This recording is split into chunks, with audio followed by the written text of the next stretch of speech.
Full shit, you know what I'm saying? Like, just some social shit for everyone, you know what I'm saying? Like, I made this be myself, so hear me.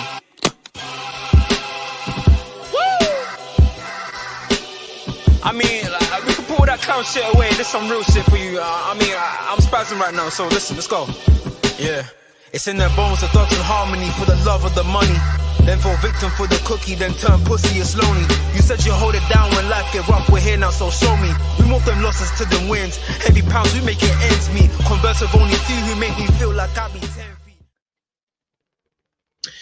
What's going on, people, man? What's going on, man? We are back in the building. I hope everybody's doing well today. If everyone's had a good start to their day, make sure you do the usual stuff, man. Like, share, subscribe, all of that good stuff. I'll jump through the comments in a moment. Of course, you know why we're here, man. You guys can see the caption. You can see what we're here to talk about this morning. Obviously, this whole, we're now August the 2nd, Liverpool, of course, at the 11:48 a.m. UK time. Liverpool still haven't signed anybody. Obviously, we've heard all the stuff, and we've heard all of the phrases and all the stuff being put out by journalists and etc. And we've had two games, 3 games technically, but 2 games out in the US against Real Betis and Arsenal. We've seen what Slot kind of wants to do. We've seen how he wants to play and all that kind of good stuff. Everyone's spoken about it. We've done the analysis, etc.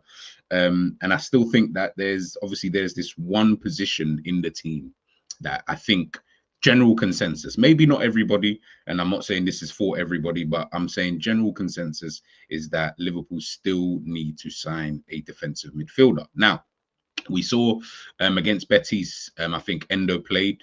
Obviously, he started the game, I believe. And then we've had Dominic Szoboszlai, Curtis Jones kind of, slotted in there. Tyler Morton has obviously come on, etc. Let me know in the chat, people. Do you think, first and foremost, and again, make sure you vote in the poll as well. I'd love to see what the result is. Do Liverpool still need to sign a 6?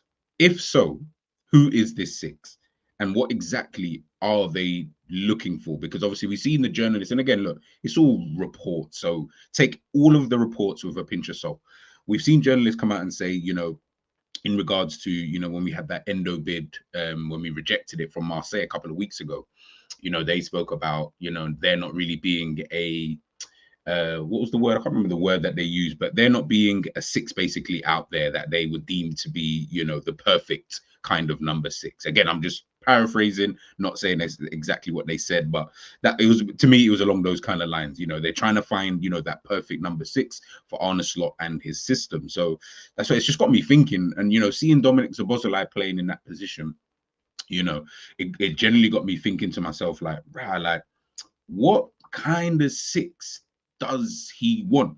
Because obviously at first, when we like before Slot kind of come in, and I think last season, especially when we got in Endo and we were looking to, potentially sign Moises Caicedo, I think we all looked at him for Moises Caicedo would be like the perfect 6, so to speak. Now, when I say 6, by the way, I'm not just necessarily talking about a guy who plays in a lone 6 like a Fabinho. Obviously, we've seen players, that people we've been linked with and that who are really good in that kind of position, like an Agate or, someone of that kind of ilk.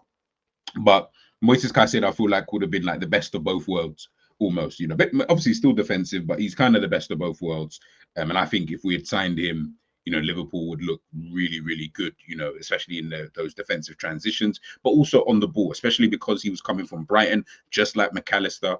And there was a reason why Klopp obviously played him in that 6, position, because he's coming from the school of, we play, that kind of football where you need your defensive midfielder to be super comfortable in those kind of areas. Now, obviously, for me, my personal opinion, I don't think he really did that well, in that position, hence why Caicedo would have been a better option.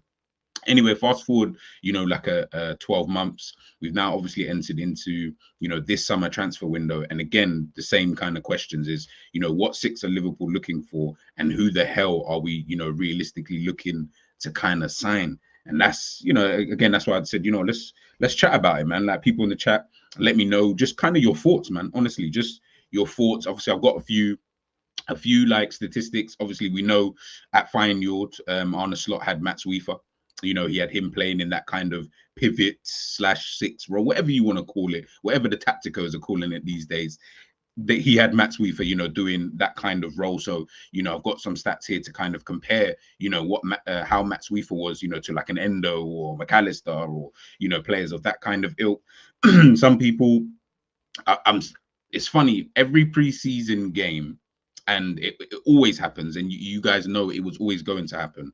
If we had, whether we done well or poorly, it seems like people base their reactions off of that. You know what I mean? Like we obviously played against Arsenal. I thought it was a decent game from Liverpool in terms of there was a lot of positives, couple negatives, but you know there was more positives than there was negative. That's me saying that. But we saw obviously a difference in terms of so Bozalai kind of filling in there alongside, say, you know, Curtis Jones, who'd also, you know, drop back into those kind of positions. Like we saw a bit of that, and then I started to see people, you know, saying like, oh, maybe we've got like the internal solution, which then means okay, well, then we won't really go out there and sign anybody. But then this is when how my brain works. Then I'm looking at things and I'm like, okay, fair enough if you want to think that way. I don't believe that, but fair enough if you want to think that way. But then who do you go and sign? That's my thing is who do you then want to sign? Because obviously the later that we get into the window, unless Liverpool literally know this is whoever that is, this is the guy, player A, this is the guy we want to sign. This is the guy that we think can improve the squad. And we know that this is the deal that we can get for him. Doesn't really matter when we get him in the window. This is going to be the game changer, so to speak, in our midfield. Then that's why I'm a little bit shocked because I don't believe that we should be needing this long to assess. You feel me? Like again, I'm just not buying this assess thing. I'm really not buying it. I know I hear the reasons as to why he feels he needs to assess the squad, and I agree with certain points with it. But overall, I'm like, nah, I'm not really trying to hear, you know, all of that. You know, if I'm being totally honest, because like I said, we're now here in coming up into August. You've now seen obviously these players, most of them anyway, in terms of the midfield positions, other than who is it? Ryan Gravenberch, I think, is the only one that I can think of off the top of my head. Let me know in the chat.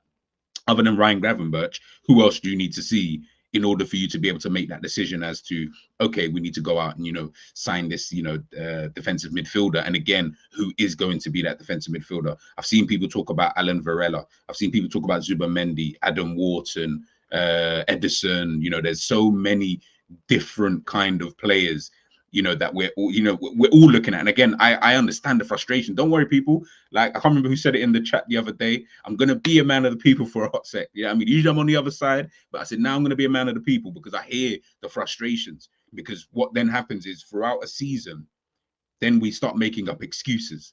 Then it becomes about, oh no, you know what? We should have signed. Let's say we sign, I don't know. Let's just say we signed like an Agate as an example, right? Now he's a different profile to say as Zubamendi. All of a sudden now it's going to be, oh no, we should have signed Zubamendi instead of Agate and blah blah blah. And I'm just like, bro, like this is the kind of conundrum. I don't want to hear the excuses. Whoever, and again, this is either way. If Slot decides that he doesn't need to sign anybody or he doesn't think there's anybody out there, cool. It's not me getting paid however many millions to make sure I stay in the job. It's just this is your job on the line. So if he feels that way and it works, perfect. We're all smiling. Yeah, cool. We can laugh about it and say we didn't even really need a six. But if it doesn't work, which I believe it wouldn't, that's when we become and then everyone gets frustrated. Come January times when the team start looking a bit janky, there's like one injury in midfield. All of a sudden, we've got no one there, and then everyone starts whiling out. Oh, we should sign this guy. January transfers. We can't sign this player because he's going to cost X a million. Bro, I just feel like Liverpool. I beg, man. I beg. Just please be a bit more proactive. And again, it's only the 2nd of August, so we still do have time, you know, in order for us to get this signing in.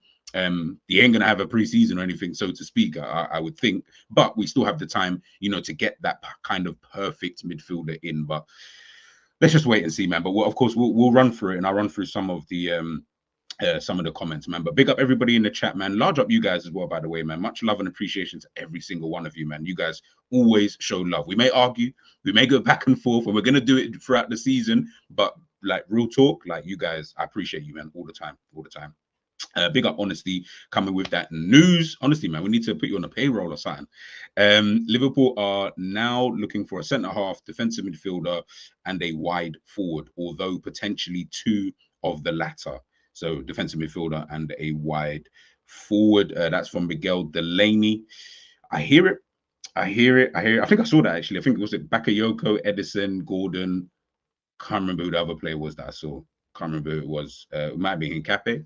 Can't remember. But that's interesting. That's even interesting to see that Liverpool might potentially be looking at that. But can you guys stop looking and just do? that would be nice. The belief around the Liverpool camp is that the transfer business will finally accelerate next week. The next 10 days are likely to see the first concrete bids put in. Fair enough. Fair enough. Hey, look, things are starting to ramp up, man.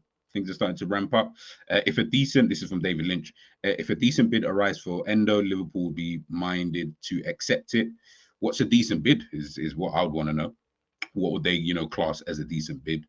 Big up, Steve. Hopefully he's going to join us very, very soon.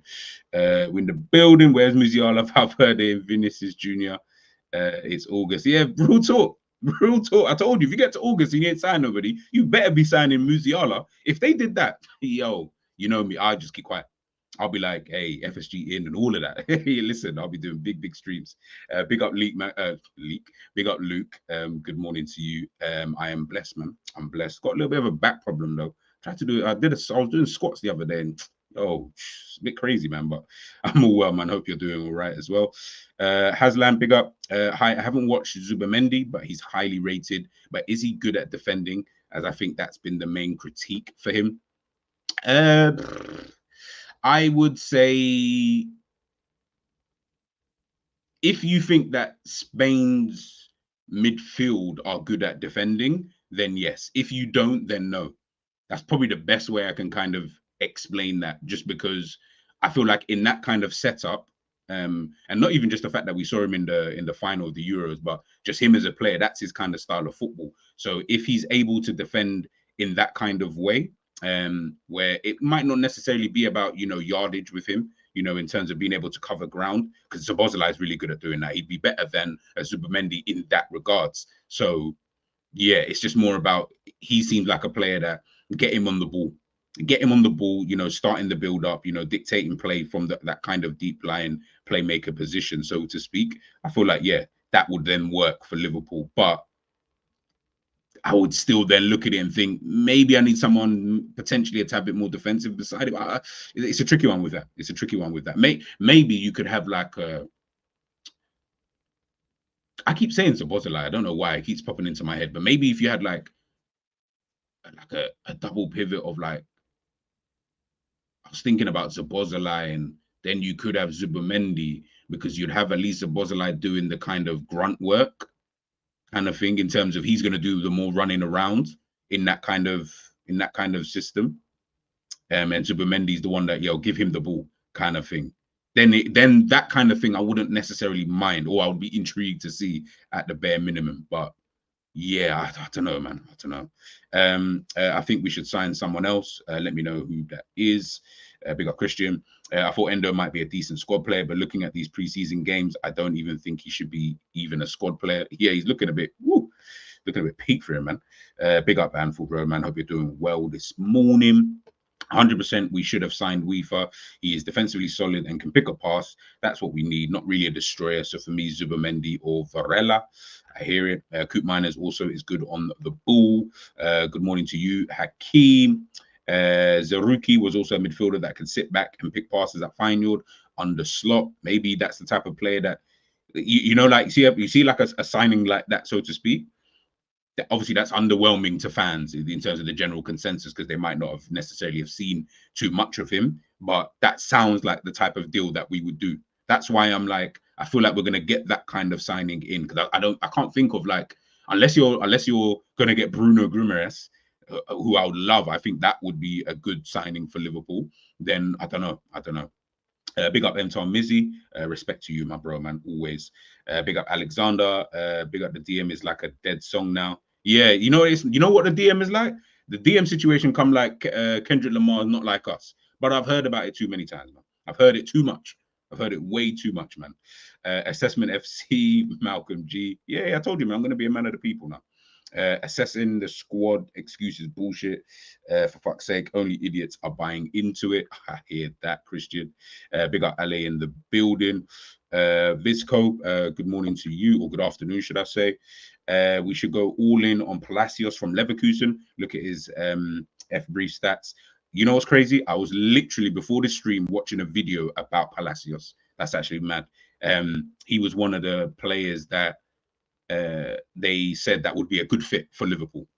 In terms of, again, would be a signing where it's like, oh, okay, you signed Palacios. He's like decent, not obviously not world class, but he's decent. Maybe he can come in and, you know, might be able to do a job for us, and potentially has that potential to, you know, get into a top class kind of level, you know. But we'd have to obviously wait and see. Big up Sadiq, man. I hope you're doing well, my bro.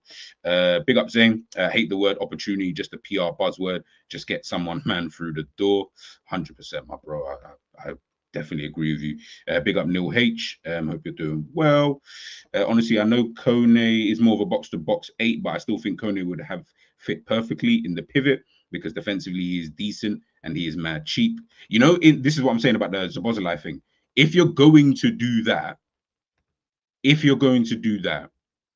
then I'd just rather just keep Szoboszlai in that position. I don't feel like I need to then sign someone to do what he can do there, which is that same role of the box-to-box kind of thing, but from a deeper position. I feel like Szoboszlai can just do that. Now, obviously, I don't want to see that, by the way, people. I don't want anyone to think that I'm like, yeah, I want Szoboszlai. I don't want Szoboszlai to play there. I think Szoboszlai's best fit is potentially further forward, but needs must, I guess. Needs must. Ali, we need to stop naming random man which no one knows and would not start in any of our rivals' teams just for the sake of signings. Get top quality, not some random man. 100%. But I think, you know what it is? I think also as well, like, when I think about it, it seems like because of the way that things have been portrayed by the media. Now, listen, like I said, you take the media news with a pinch of salt. Never really truly believe it until you really see, you know, the guy walking through the door. But because of the kind of narrative, and obviously we know our owners, we know how they work for the last however many years. That's kind of the position I feel that Liverpool are in at the moment. Liverpool fans, should I say? That's the position that we're in. Do you get what I'm saying? Like, now it is. Remember, guys, Andre. I don't hear nobody talking about Andre from Fluminense. Nobody. I'm talking from other teams. I remember Fulham potentially was looking at him. I don't hear no one talk about Andre. Why? Because now it's just like, that's just another player. He was the flavor of the month. Do you get what I'm trying to say? Man, we're staying up in the UK anyway, staying up at all 2, 3 a.m. just to watch him play. Now, I don't even hear people talk about him in their top 5 DMs that they would sign for the club. Now it's more about Alan Varela, Joao Gomez from Wolves, Edison, obviously, Zubimendi's obviously high on people's lists. These are the flavors of the month. It's not any real subs. That's why I'm like, who does everyone really want to sign though? That's my real question. They're not like us. Very interested FC. Big up Reverend man. Good morning or good afternoon to you. Hope you're doing well. Steve is saying Palacios would be a 6 signing. I rate him. He looks decent. I'll need to watch him more. But from the little bit I've seen of him, like the very little, he looks decent. But yeah, I would have to take a deeper look into him. Christian Liverpool have never strengthened a position of strength under these owners. That's the frustrating thing. That's so frustrating. We just never seem to do it. It's always like we get to a position of strength and then we take our foot off the gas a little bit. That's always frustrated me. You know, I always think to my, like, prime example, right? And I know you shouldn't compare, but these are our rivals at the end of the day. These are the teams that we're trying to compete with, you know, to win trophies.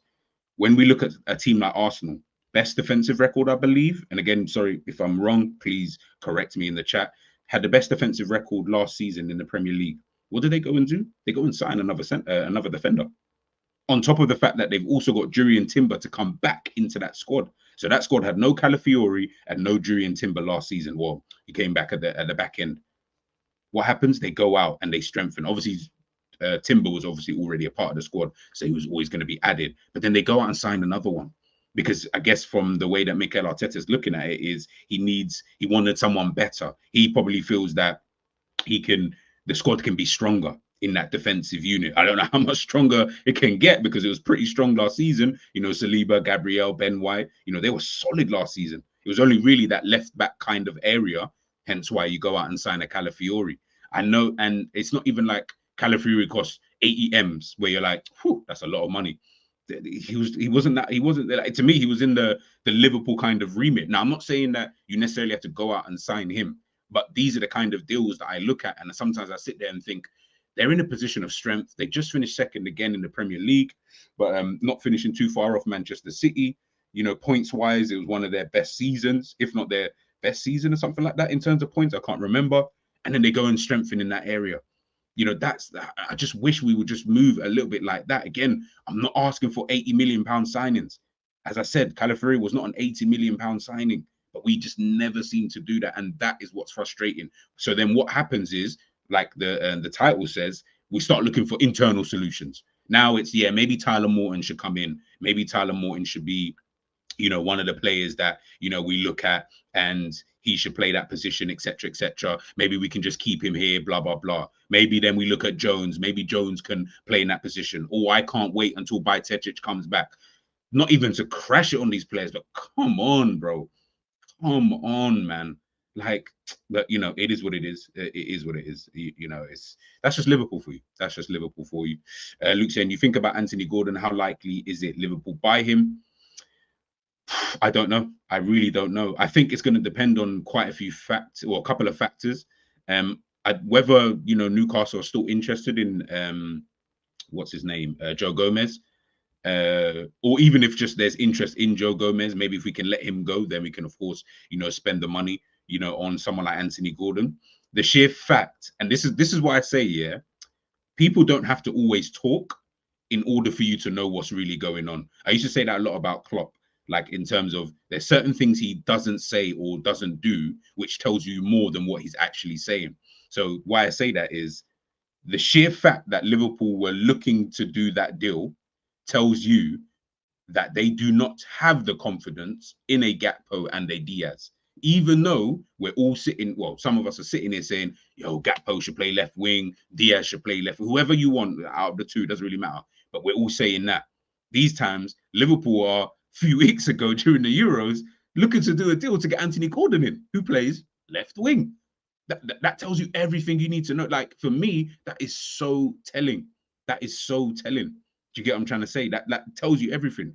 We don't have the confidence in the left wingers that we've got at the football club. That's fine, by the way. If you think there's another left winger out there who's better, go and do your thing, man. Like, I'm always looking to try and improve. But it's just the fact that then when people try to champion those players that we do have, this is what I talk about in terms of it can't always be like internal solution. Clearly, there are players out there who maybe the club believe are better than what we've got here. I'm not saying these players are rubbish. I don't mind Gakpo as like a bench player, to Anthony Gordon. Like, those two can battle it out between themselves. I wouldn't even mind that battle. I wouldn't even mind. But this is what I'm saying.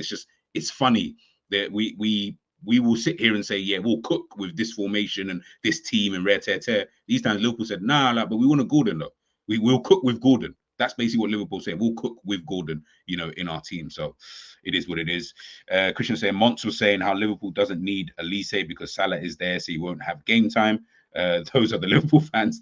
Big up Monts anyway, man. Big up Monts and the Big Six family. But I disagree. And Monts, me and Monts, we're the same when we talk about what's his name, Mo Salah. Yeah, I mean, we're fighting the mandem in the group when it comes to Mo Salah, Trust me, you can't, I mean, when it comes to that, we're always on the same side. But where I agree with what he's saying in terms of the game time, but I would be looking at someone like him and trying to rotate, between him and Salah, potentially. But again, this is where my mind just goes all over the gaff. I can understand, though, because ultimately, Elise is going to want to play. Although, is he going to start necessarily with, Leroy Sané there and Coman and stuff like that? Who knows? He might be on the bench anyway. So if that's the case, he might as well just come to Liverpool. Do you get what I'm saying? So is what it is. If Basuma didn't have his drop off, I would even look at him. That's another player that was a flavour of the month. I completely forgot. I think I was looking at him the other day and I was like, everyone wanted Basuma at one point. You know what I mean?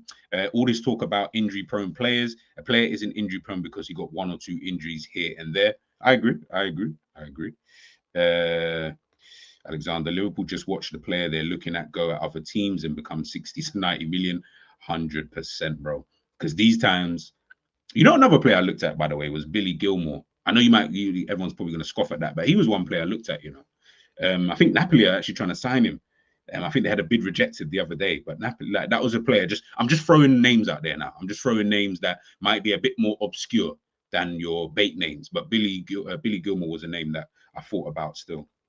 Hakeem, what would you do if you were the manager before our first game? What would I do? Just explain in terms of what you mean by that, in terms of like tactically or signings wise or whatever. But yeah, let me know what you mean, and yeah, I'll definitely come back to that question. If they buy Gordon, I'm 10% on the slot out. Flip's sake, man. Yeah, I don't trust them, and Jota can stay fit. Big up Angel, man. Good afternoon to you. To win, you have to continue to improve the squad. That means transfers. Let's be real. We aren't a big club financially, even with billionaire owners. I totally agree. Totally agree with that. The question I have for all of these happy clappers, reminds me of Happy Slap back in the day, boy. If you know, you know. Who justify this lack of business is, what is Liverpool waiting for? We are not buying Palmer, Saka, Rodri, Yamal, Rice, and players of that level. Again, this is what I'm saying. That's why I say I'm not looking for. I would love those players, of course I would, but I'm not looking for that level of even signing and those prices that you would even need to pay for Palmer, Saka, Rodri, or Yamal. No one's paying that. Do you get what I'm trying to say? I'm not even looking for that. I'm just saying, bro, there must be a level in between what we have and what that is. There has to be a level in between that we can at least say, yo, do you get what I'm trying to say? We can still sign that. The hilarious thing is that people think Gordon is good for Liverpool. Some people think he is, bro. Some people think he is. I'm not gonna. I think he's calm. I'm not gonna lie to you. I do think he's calm, but yeah, like I can see both sides. I understand why there's a bit of hesitancy when it comes to someone, you know, like a Gordon. Let me take a look at this real quick. Cool. So we'll chat about this in a second. I'll run through a bit of the comments. And guys, keep the comments coming, man. Keep the comments coming. Hakeem's, just to get ready for the season, not exclusively transfers. Everyone seems to think we need to do a lot to compete in the league. I think at the moment, taking transfers away, I think Arne Slot's doing everything I probably would do if I'm being honest with you, because it seems like clearly from the way that the team is playing, we've already kind of bought into what he's trying to do. It seems like we already understand what he's trying to do as well. So from when it's that, I'm like, yeah, I don't really, there isn't really anything else, to be honest. Again, it's just the signings part that I would say. But in terms of the style of play, you can see with the team have been able to implement that style. Obviously, it's not perfect kind of thing. And there's obviously tweaks in terms of potentially profiles and potentially players. Like the ones coming back might help with that, because obviously there's a few things I don't really like about it, but that might change obviously when certain men come back into the team. But yeah, I think on the slot for me, like you see with him, I've got no problem with him. That he's not like a main problem for me. I'm like, God, this guy just look. No, I've got no real issues with him. Like he's done everything other than the signings part, he's done everything I kind of wanted to see in a new manager. How quick can you implement this style? I don't care that you don't have your main hitters back. You don't need your main hitters in order for you to implement a style.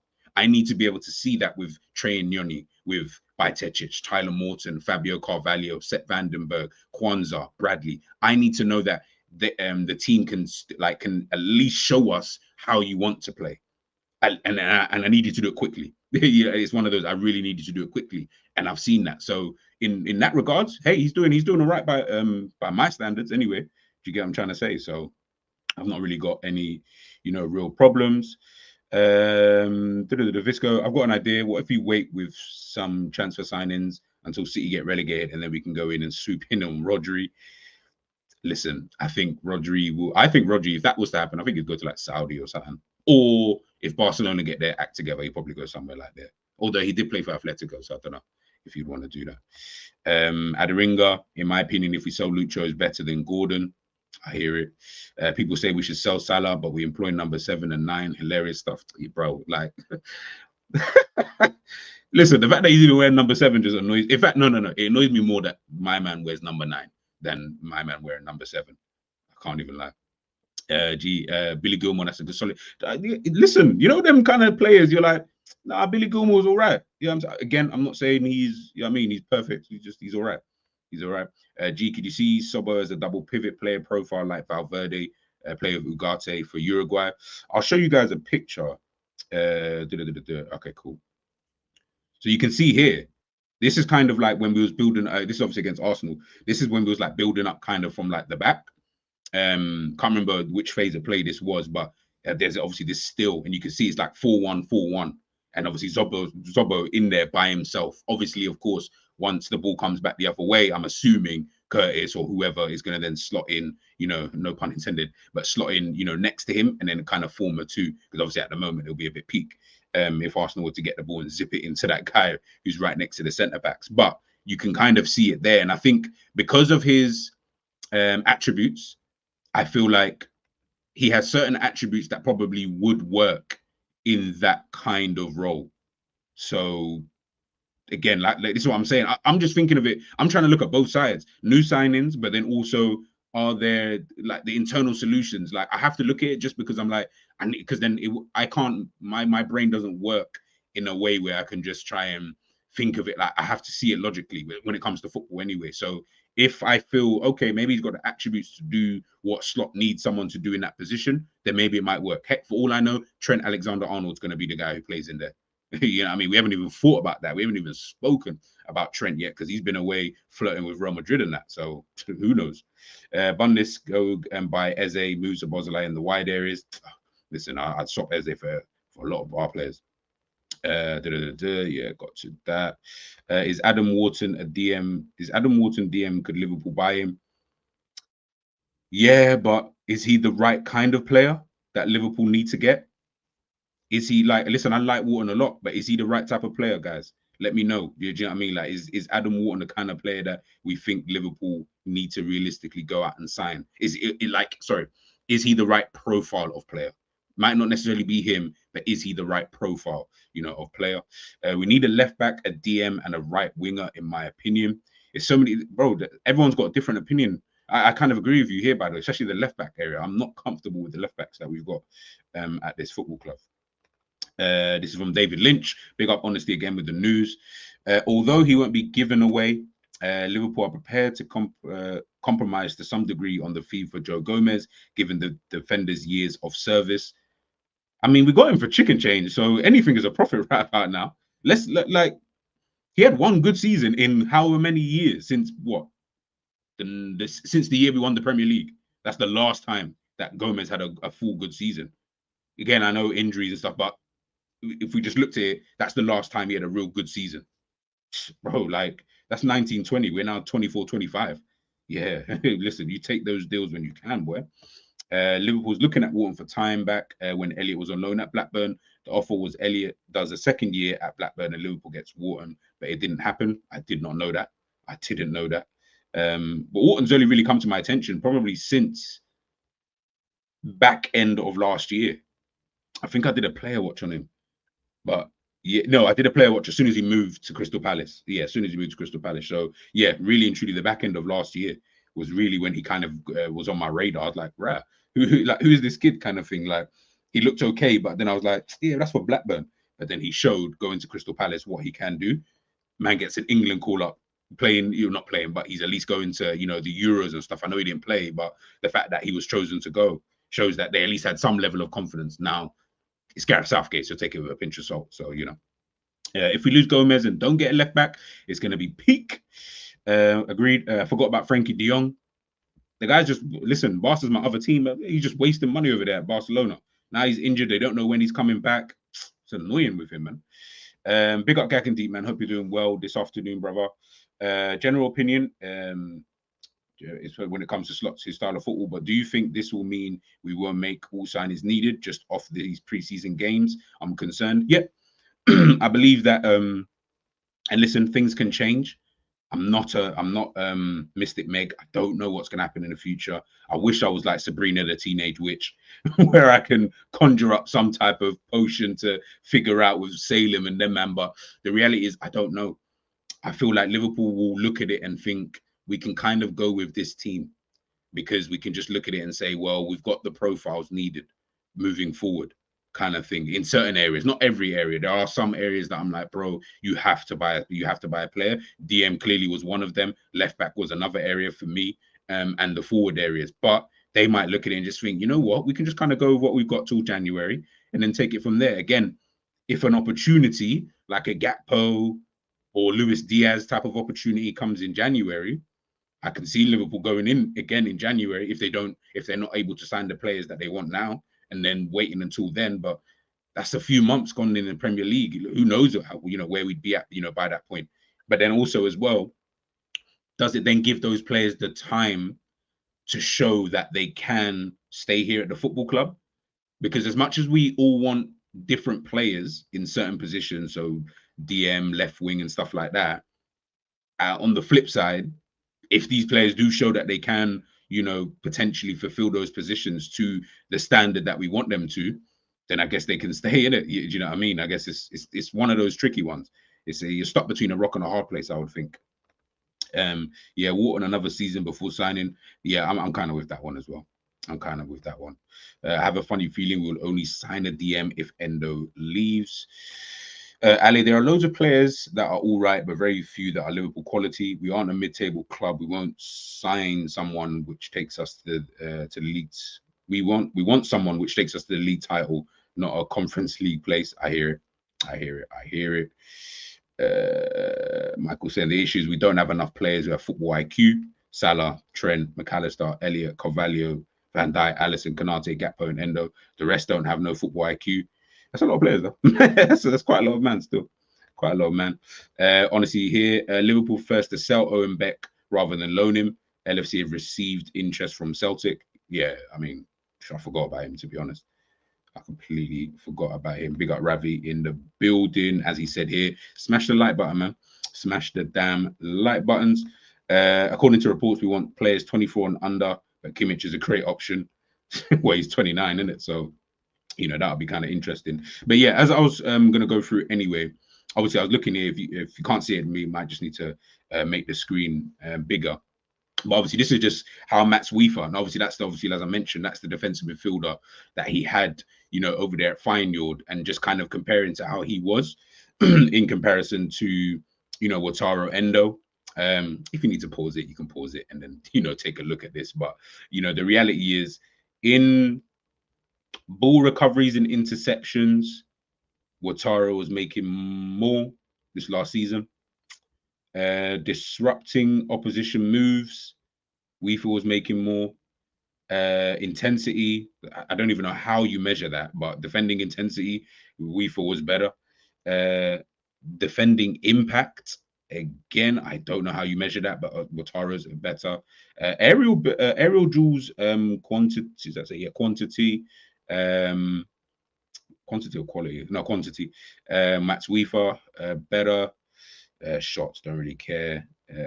What else was there? Carry and dribble volume, Mats Weaver better.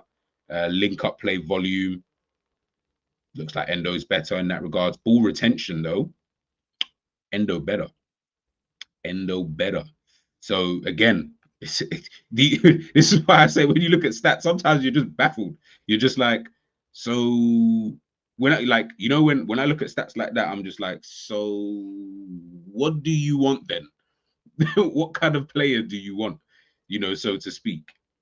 You get what I'm trying to say? Because you can see there's some stats that, Mats Weaver is obviously better than Endo and obviously vice versa. But it may be some of the key ones. I'm like, well, Endo kind of looks a little bit better in certain areas. Obviously, it's two different teams at the end of the day. Do you get what I'm trying to say? Obviously, it's Liverpool, who are obviously a better team than a Feyenoord. But I just tried to think of the context of the two teams in their respective leagues.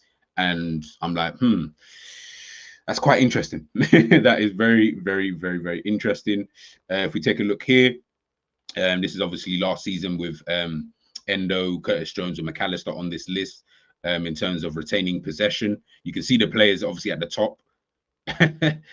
Mateo Kovacic, Rodri, Billy Gilmore. This is what I'm saying. Billy Gilmore, like, trust me when I tell you guys, I know that's a wild one. I know people are looking at me thinking, oh, gee, what are you talking about? But I'm telling you, like, Billy Gilmore, he's all right. He's all right. Basuma, Jorginho, Caicedo, Conor Gallagher, Declan Rice, Sander Berg, with Kamara, and then you've got the first Liverpool player, which is, Wataru Endo. So I'm looking at that and I'm thinking, obviously this is turnover rate among central defensive midfielders in the Premier League. Obviously, Endo's was 13% alongside Jones. McAllister's was 14%. This is why I say McAllister, obviously, this was under a Klopp system in the way that he wanted his DMs to play, of course. But this is why I say he didn't fit that type of system. I wouldn't have minded necessarily if we played like how Slot's playing now, or like how a Brighton played, and you had McAllister there alongside whoever, like Endo or Caicedo or whatever. That would have worked better for him. When you've got McAllister trying to play 6 in a Klopp system, that's never going to work, bro. Man has to do way too much running around. You get too isolated in these kind of situations. And we saw, I remember, I think it might have been against City. I feel like it was against City. Now, obviously, Doku's quick and he will burn most man. But I remember there was a run. I think it was Doku, or it might have been Grealish. And McAllister was trying to run and catch up. I said, he just looked like he was running in quicksand. And I was just like, yeah, that's what I'm saying. You don't want him running into these wide areas trying to, trap the runner and, trying to make tackles out there, because it's just more time, if not all the time. Then wingers are quicker than you. Do you get what I'm trying to say? Like, and positionally, you just might not be able to get into the right positions to be able to defend these kind of moves. That's why I was always against that. Like, it used to bug the living daylights out of me, seeing McAllister there. But it is what it is, man. G question: if we start Jones and McAllister as the 6, then what? I think you said it there. The last 2 words. The last 2 words. Then what? Do you know what I mean? That, like, I can see something like that kind of happening anyway. I can fully see something like that happening anyway. So I don't know. Is probably the answer to that question, Rafi. Like, I really don't know, because again, it just depends on how Liverpool Football Club, Slot, Richard Hughes, all of these guys, how are they looking at the situation? How bothered are they with this whole situation? Big up, Damien. Good afternoon to you. I don't get the latest rumors. It's all for overpriced players. Doesn't sound like something Edwards would improve. Nowhere is Gordon £75 million worth, or Wharton 100 million. Rather gamble fine gems like Robertson. I think the swap deal is what Edwards was notoriously known for, though. Now, I don't mean the actual swap deal, because we haven't done any swap deals to my knowledge in terms of how that deal was kind of proposed. But we were looking to sell it. I keep saying it's a swap deal, but effectively it is a swap deal. We're just adding 30 million. That's something I feel like he would do, though. That's something I feel like Edwards would want to do, something like that, because in his eyes, he's only spending 30 million because he's been able to get rid of one player. So he's looking at thinking 30 million on Gordon, I can do that. Obviously, it comes across as 75 million in terms of that's the full fee. Of course it is. And that's the fee that everyone's going to, care about.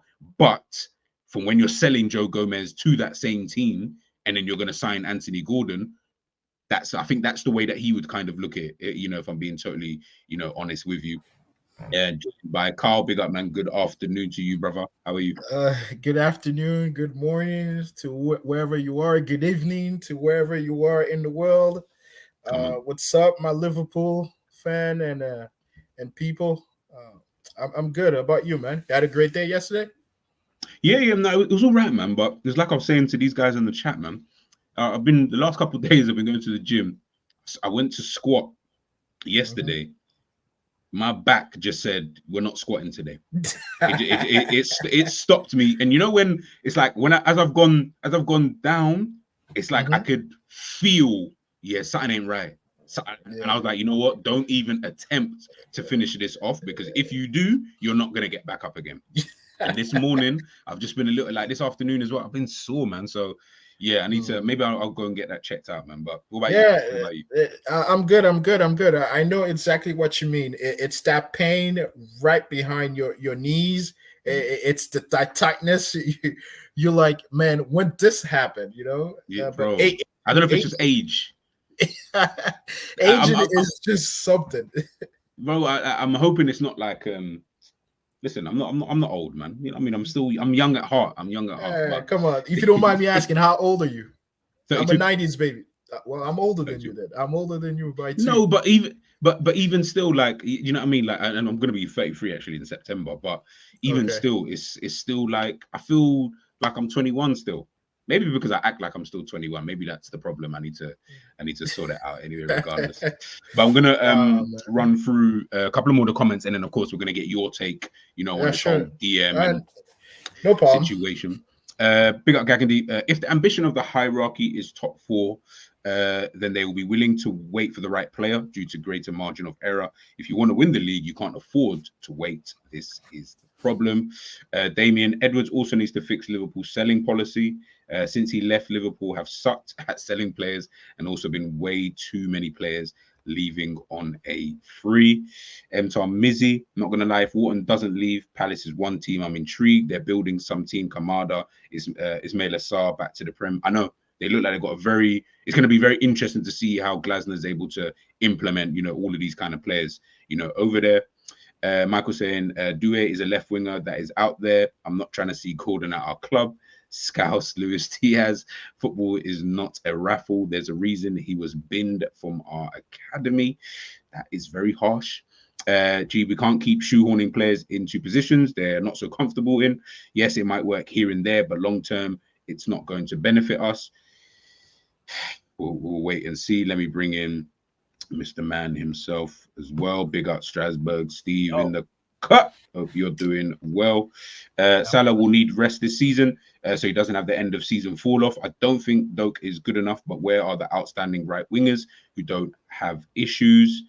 I hear it. So obviously I'll start off with you, Carl, and then of course, Steve, I'd love to get your take because as you already know, Steve, everybody seems to want some of your players. So Gordon, Bruno's, Botmans, and people of that kind of ilk, but we'll talk about that in a sec. And obviously, I want your take on Matt Sweefer as well. But Carl, man, chat to the people, bro. Like, obviously, you know this situation. Let me know. You know all about it. All right. Before we start, nice to meet you, Steve. I've seen some of your work. I see that you're a Bears fan. Ooh, I'm not a Steeler. I'm not a Steeler fan. So you fine. But I'm a Patriots fan. No trouble, guys. I grew up in the New England area also. Oh, yeah, for real. I live in New Hampshire right now, actually. Oh, okay. I used to live around obviously Boston and Randolph, and also I spent some times around Connecticut, which I don't understand how is it part of New England, but it's closer to New York. It's the Northeast. It's the Northeast, but great to meet you, man. I think the DM solution, it is very tricky. I think ideally it should have been a bisetic position right now, in a sense of that I think we were priming him 2 years ago to get to that level, and I think he lacks game time, and he likes game time and experience to be fitness is that's his that's more of a not personal but more of a injury problem. It's not necessarily what will make or break him being the six, right? But I think it's lack of experience and game time that is stopping him from taking that position. And I think maybe in a year or two, maybe that's something they've seen.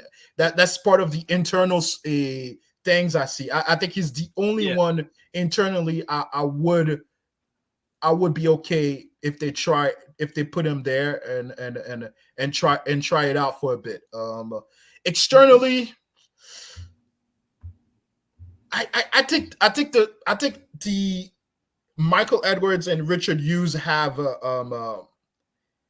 misjudged this market in a sense of that. I don't know if they are afraid or if they are just not impressed with this market of DM.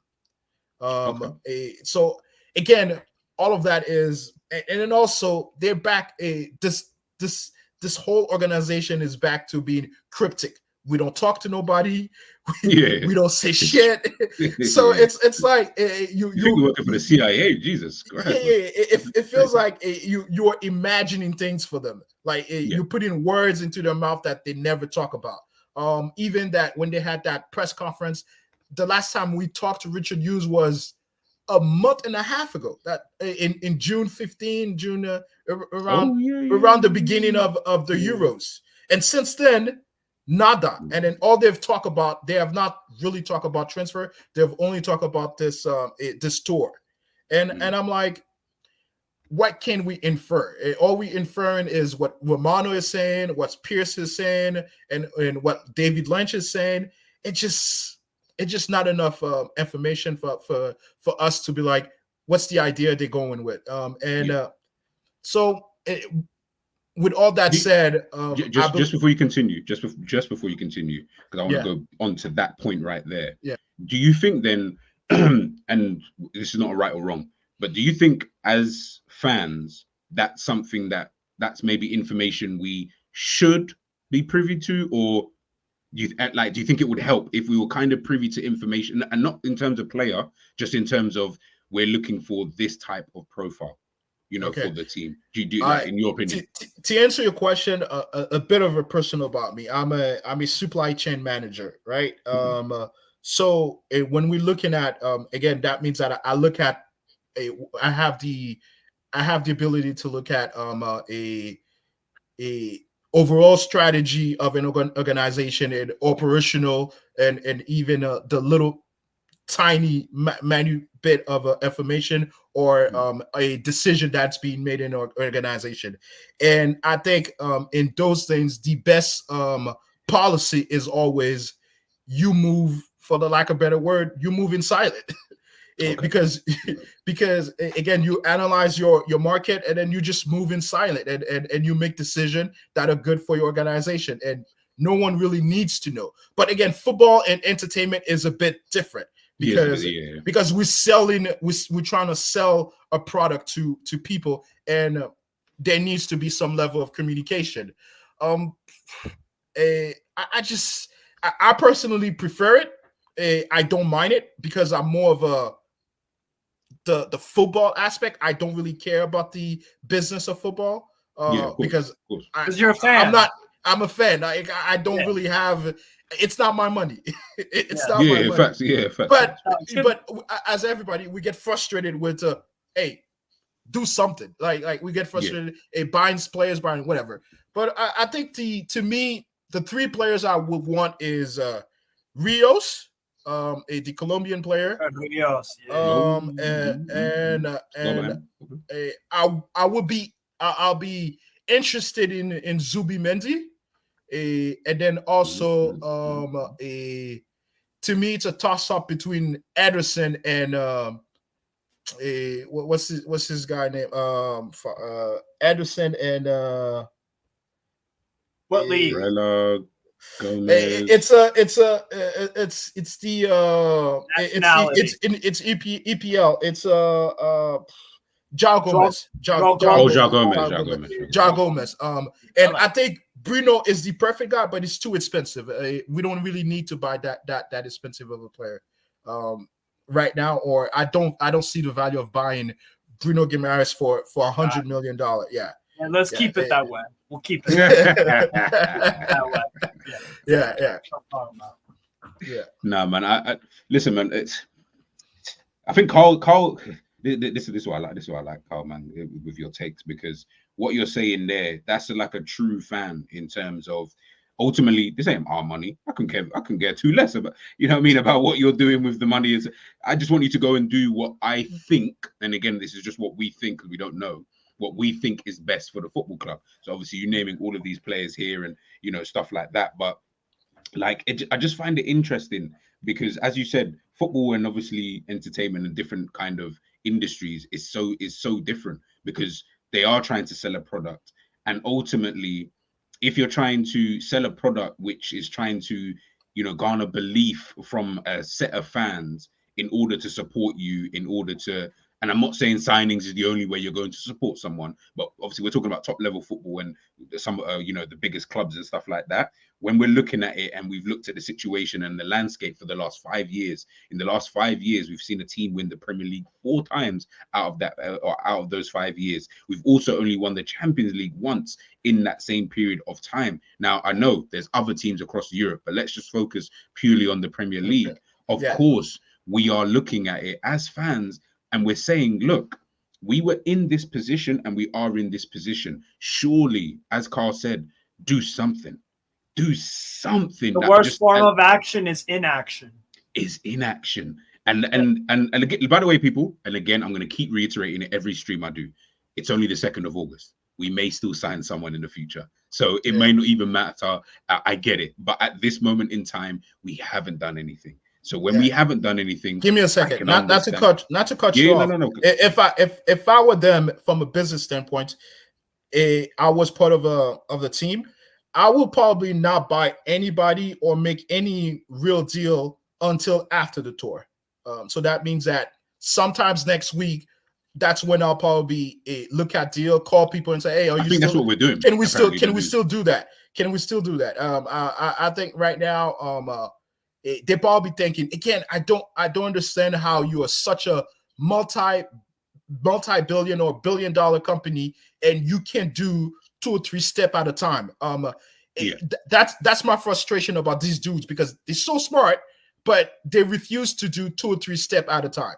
Why can't they at the same time talk to a player, an incoming player, organize a tour and organize any type of activities around the club to bring other players at the same time? I don't get it.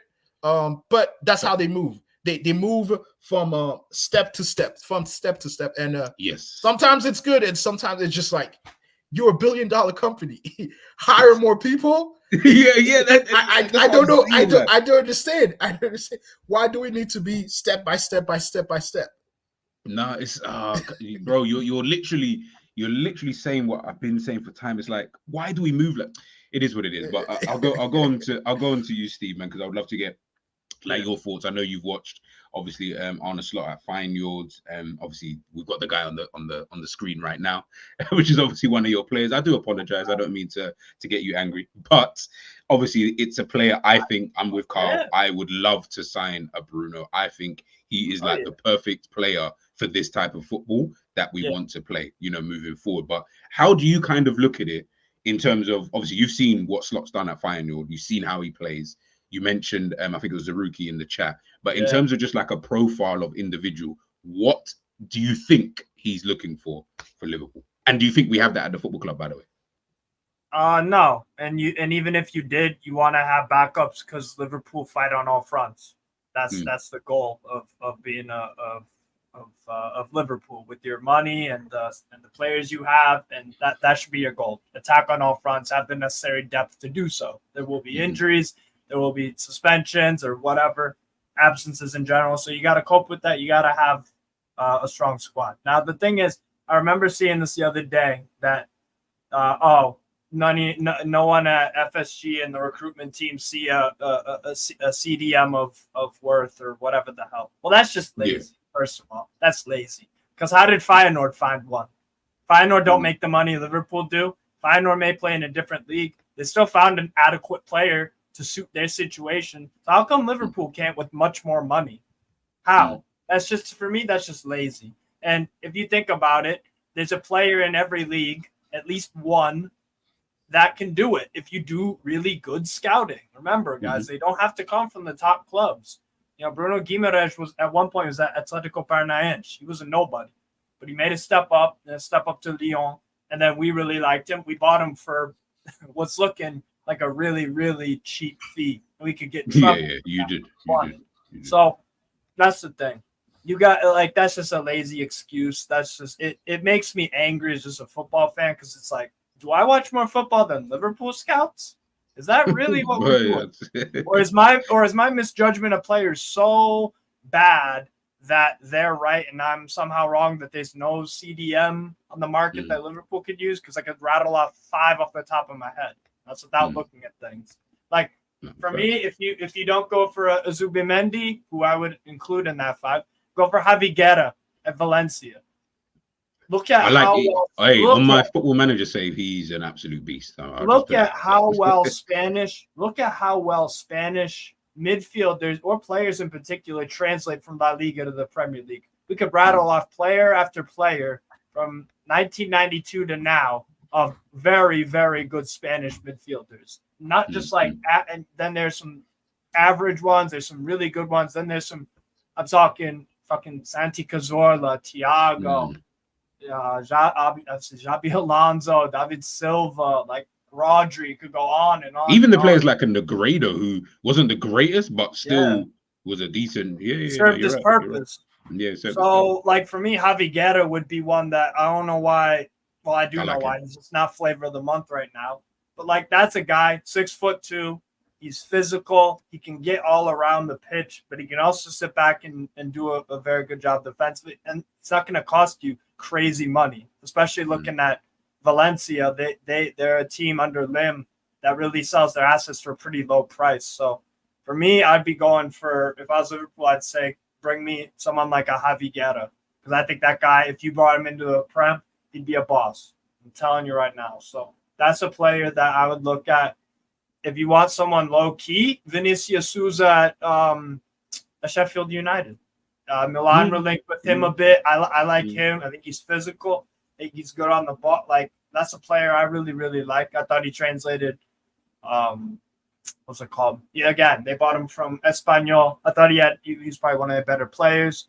Situation ain't ideal because a lot of Sheffield United players ain't that great, but that's a player that, like I said, Milan are looking at him. I think that'd be a good sign for them. So maybe we should look into that. Like, could go on and on, bro. Like, I'm trying to think of other CDMs I like. What about everyone? I know this is another flavor of the month. Alan Varela. Yeah, Varela's good. I think he should stay another season at Porto, just because he did just dislodge Eustáquio from their starting 11 last season, because that was his first time in Europe. I think he's quality. I'm just not sure about his physicality. I'm just not sure about his physicality. Maybe he just needs, just like you said, one more season to solidify that. Again, in my DM, I like physicality. I love the fact that you could body someone off the ball. I want to see more physicality into the game. Yeah. So much so. Go ahead. When we're looking at the game, the Arsenal game, I started thinking that Szoboszlai maybe as a pivot DM. Again, just like we were saying, he has the physical gift. Just like we were talking yesterday, he just has a physical gift. He's physical. He runs. He maybe could probably do it. You put him right next to a McAllister, and maybe he could do it. Maybe that also means that maybe Jones is no longer part of the midfield. I'll probably put Elliott instead of Jones. But so who do you have midfield? So Szoboszlai, McAllister, and Elliott. And Elliott, okay. Because let me finish that thought. Because now that we've brought Szoboszlai back, we need more creativity a little bit more in the midfield. So I don't think Jones is as I don't want to say he's not creative. I don't think he's as playmaking wise better than Elliott.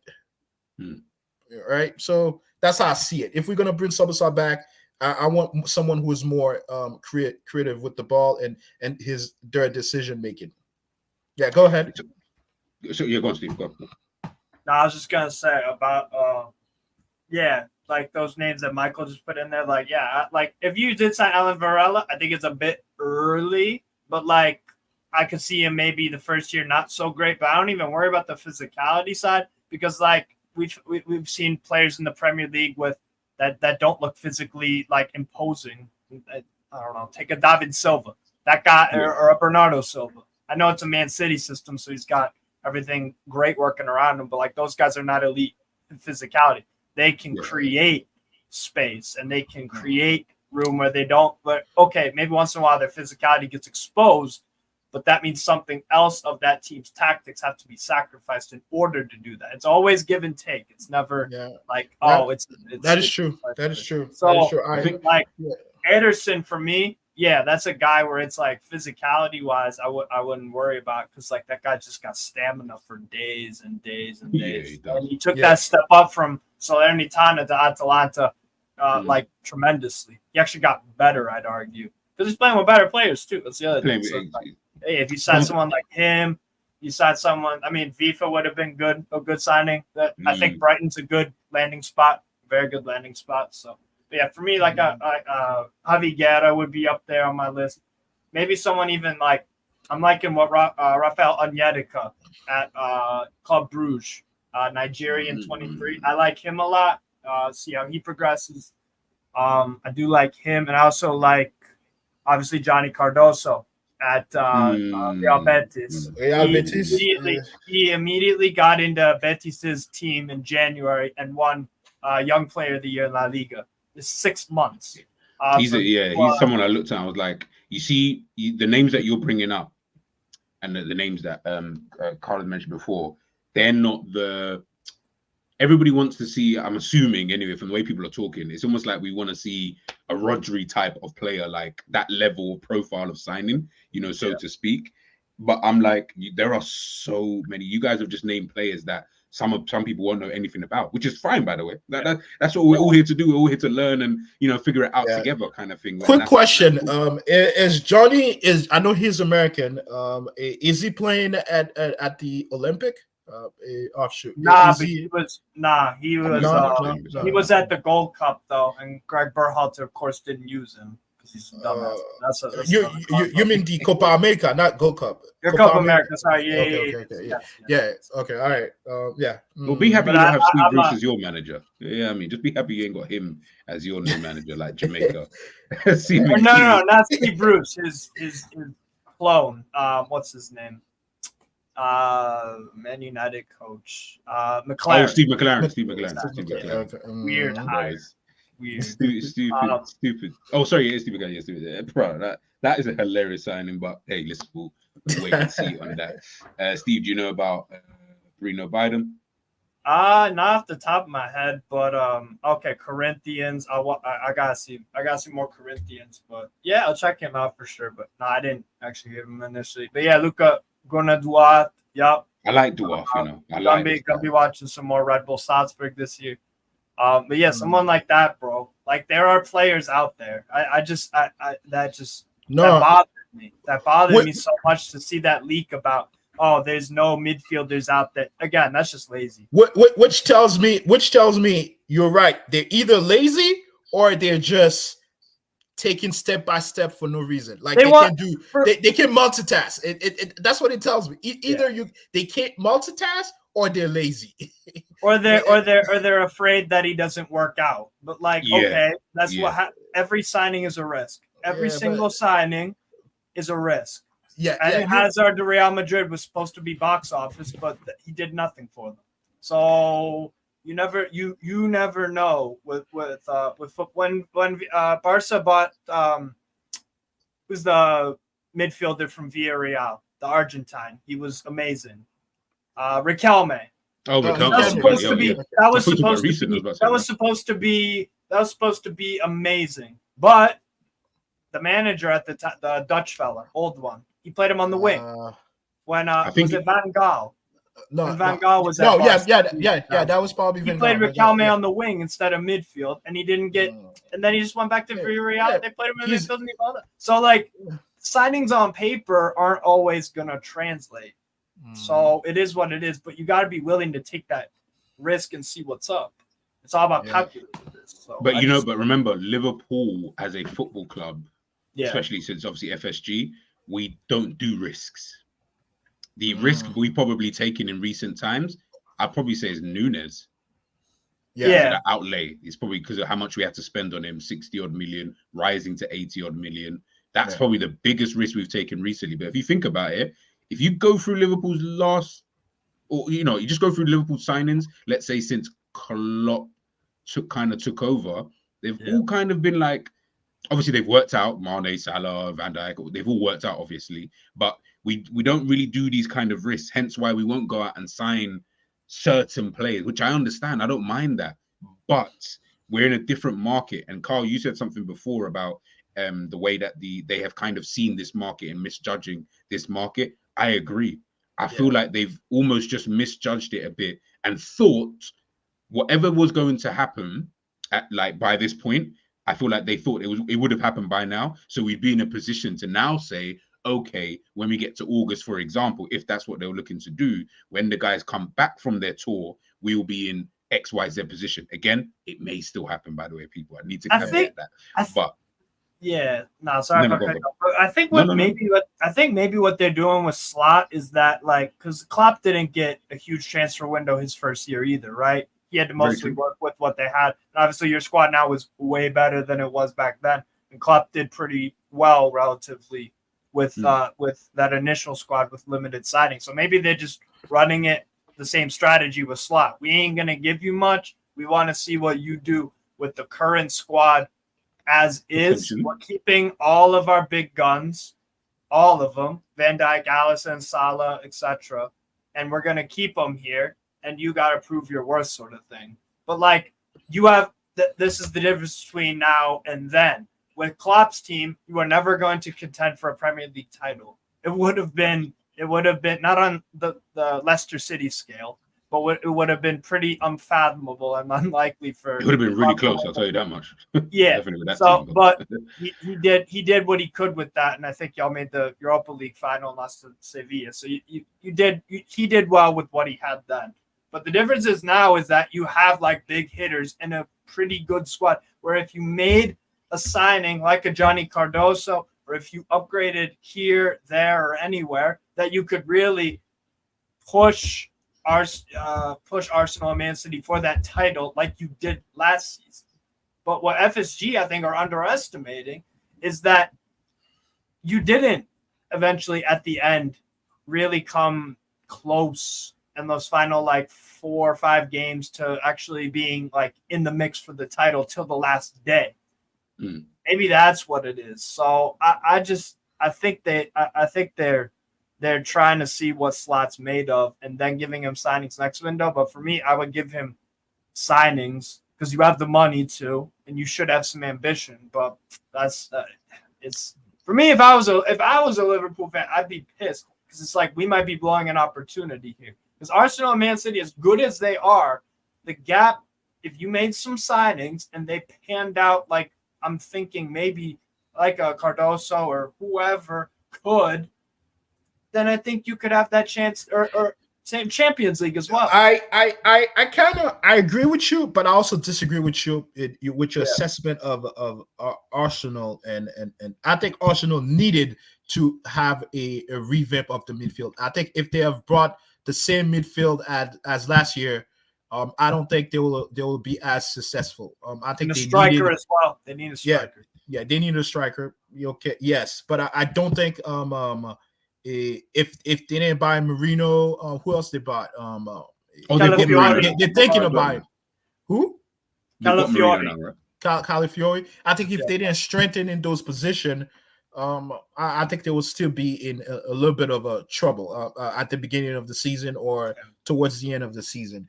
But what they do have, just before you continue, what they've got with City, they've got continuity. Yeah. Yes. Something we unfortunately, because obviously we've had to change manager, we've had to change it. They've got continuity on their side, and considering their side is already good alongside City, that's going to be, I think, an advantage for them moving forward. But sorry, I got you. Yeah. So I don't think it's because FSG has a lack of ambition. I think it's they have tied themselves to a system, and then as you know, man, Americans, we love following system to a fault, and so even if that system is no longer suiting, it's no longer it no longer works for us. It served the purpose of winning or improving until it has to be broken. They won't try to fix it, or they won't try to to make it better. And I think that's our biggest problem in the club. It's just that those guys decided we're gonna implement this system, and whenever decision needs to be making to improve the team, if it's not part of the system, then we're not gonna make decision. And it always look like there's no ambition. And I can't tell that a person who's investing that much in the squad and knows that the club is exponentially increasing the value and is like, I don't want to spend 50 mil today, this month or this transfer market. Yeah. Like I believe is that they too tied down to their transfer system, to their club system, hierarchy, whatever it is. They believe in that so much, and because it's giving them the results. It's giving them result and even increase the value of the club. So they think, hey, it's going well. Why change it? Yeah. Why change from it? From a business standpoint, Liverpool are really doing well from a business standpoint. Really doing well. So we're still winning games. Fans are really into the squad, are really loving what we're doing, especially what we do with the players. So they're like, there's nothing to really change. But the thing is that as fans, as people who watch the games all the time, we're seeing some of those things creeped out in the field. A lack of decision making to get the team to the standard and to the top. That I think a lot of times we stop ourselves from winning the league because we didn't invest. We stop ourselves. It reminds me of Tottenham under Poch. That 11 that Spurs had, and they did it for 2 seasons, which is contest for the league title deep into the season. But if you look at their 11, it was fantastic. If you look at their bench, what do you really? You have Lamella off the bench. You have a Sissoko. You have those aren't guys. That's the thing. Like they never. Under Poch, when they really had something good going, their squad was always the problem. The guys off the bench and whatever. And I feel like they didn't want to take that risk either, sort of thing. And they could have had a Prem title if they really were like, "Yo, we need the squad game to win this," sort of thing. It's so like I said, Liverpool is so intriguing. Like. It's just the way that we do things. Like I do find it at times I'm like, why do you do this to yourself? Like, I don't get it. Like, why would you want to put yourself in these kind of positions? But Carl, you kind of said it there, to be honest, about, in terms of, I can also see it from, the owner's perspective. Why would I really change the way we're doing things? I don't see what would be the benefit of me doing so, kind of thing. But then I look at it and think, but the benefit might be you'd win, but then it might be you'd win. There's no guarantee that if Liverpool started spending more money, signing more players, that we'd actually go and win. There's actually no guarantee to it. Whereas what they're doing now, what they have done, is actually something that is a recipe for success in however they obviously measure it, which is to become more reputable, to commercially have a better team, better squad of players, which we obviously have now got in comparison to, when they took over, to be one of the top teams, in the league. That's not something that you guys will, Carl will remember. Back in the day, that was not a thing. We weren't one of the perfect example. Last year we went to Asia. We were more popular than any team out there. You look at the stand, most people are wearing Liverpool jersey. Again, in America, the mighty Arsenal. I know lots of Arsenal fan in America, in New York, around that area, around Philly, but we still outnumber them in the US. So I'm like, something is actually working from a business standpoint, and even the football on the field. Because as fan, all we care about is the football.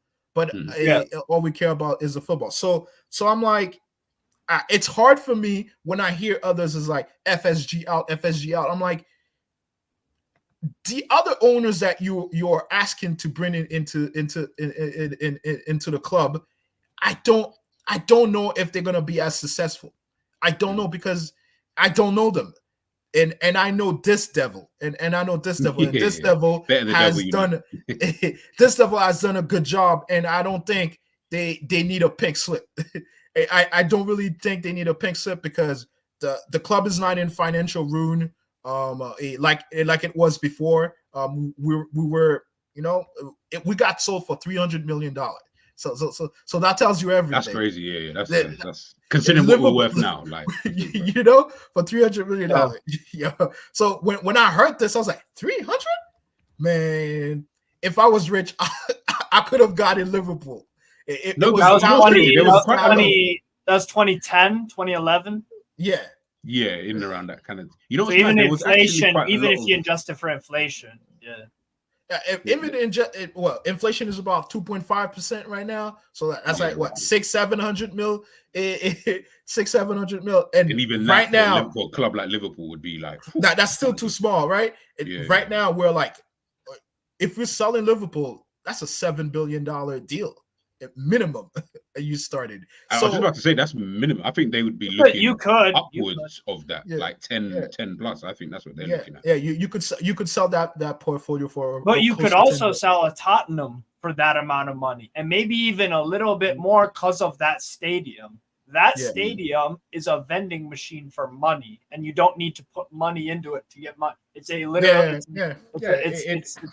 it's cash printing machine. That's yeah. So like, and that's the thing why when I talk with Spurs fans about they don't like Levy, it's because of when they had instances like under Poch, they went 2 seasons without a signing. What? Yeah. Like that's crazy. When they that's unheard of. Yeah, when they were in a UCL final. But don't you guys think? Yeah, don't you guys think? Right?